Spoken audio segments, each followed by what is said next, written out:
programa Minha Casa Minha Vida destinará 3% das moradias subsidiadas pelos fundos de arrendamento residencial a pessoas em situação ou trajetória de rua. A nova portaria do Ministério das Cidades, assinada nesta terça-feira, priorizará 38 municípios com mais de 1.000 pessoas cadastradas como sem moradia, incluindo entre elas a cidade de Campinas. A expectativa é de que cerca de 1.000 unidades habitacionais sejam destinadas a este público na primeira leva.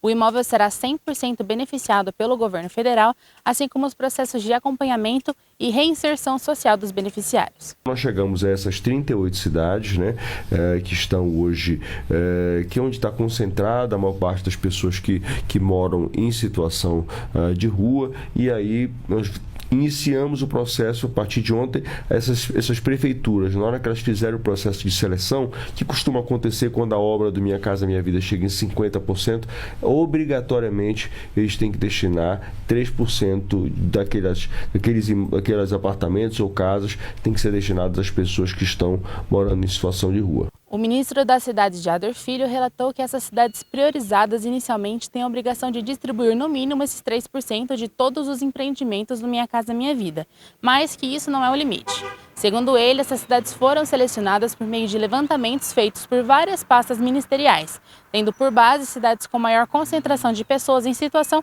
ou em trajetória de rua. Não é só você dar a casa à pessoa que está morando em situação de rua. Tem todo um trabalho que acontece previamente com essas famílias, durante o processo de inserção delas no condomínio e o pós, porque você precisa reinserir aquelas famílias no mercado de trabalho, cuidar da questão da saúde, da educação das crianças, das mulheres, dos idosos. Então a gente precisa fazer todo um acompanhamento que acontece antes, durante e depois que aquela família foi receber o processo de seleção. Então tem que verificar quais são os equipamentos que tem que estar perto. Porque vamos supor o seguinte: se de repente dentro daquela família você tem uma pessoa que sofre de um problema de saúde, é um usuário de drogas, então você precisa ter todo o processo de acompanhamento. Não é você tirar a família da rua, da situação de rua, e colocar ela dentro de um apartamento somente. Isso não funciona. Você já está aprovado, você tem que fazer todo um processo de avaliação, fazer um processo de acompanhamento social e vamos dizer assim, de saúde com as famílias que vão ser atendidas por essa nova modalidade do Minha Casa Minha Vida. Aqui no estado, além de Campinas, outras cidades de São Paulo são incluídas nesse projeto, que são elas a capital de São Paulo, Osasco, Santos, São José do Rio Preto e São José dos Campos.